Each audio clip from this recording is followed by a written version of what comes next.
Daily Bible reading, Ecclesiastes chapter 3.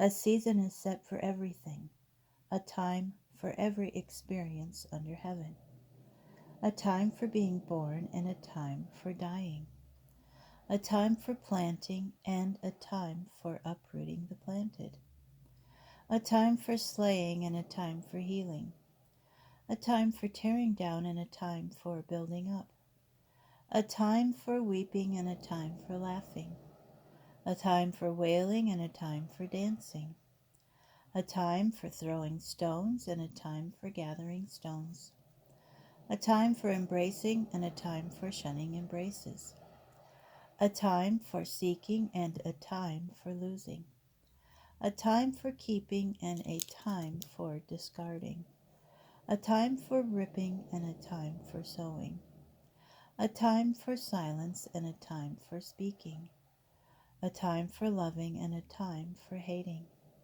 a time for war and a time for peace. What value, then, can the man of affairs get from what he earns? I have observed the business that God gave men to be concerned with. He brings everything to pass precisely at its time. He also puts eternity in their mind, but without man ever guessing, from first to last, all the things that God brings to pass.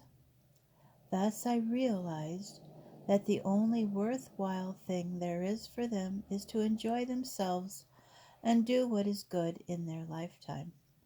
Also, that whenever a man does eat and drink and get enjoyment out of all of his wealth, it is a gift of God. I realize, too, that whatever God has brought to pass will recur evermore. Nothing can be added to it and nothing taken from it. And God has brought to pass that men revere him. What is occurring occurred long since, and what is to occur occurred long since. And God seeks the pursued, and indeed I have observed under the sun,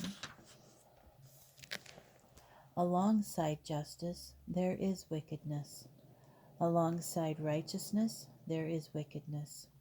I mused, God will doom both righteous and wicked, for there is a time for every experience and for every happening.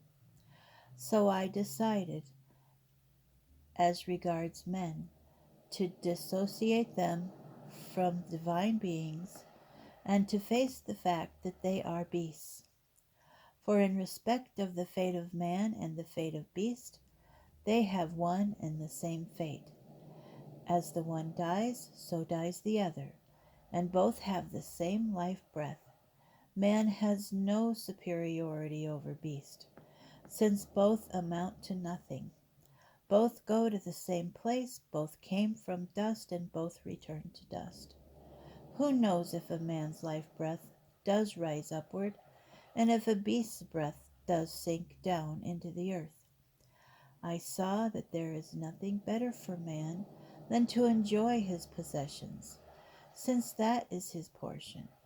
For who can enable him to see what will happen afterward?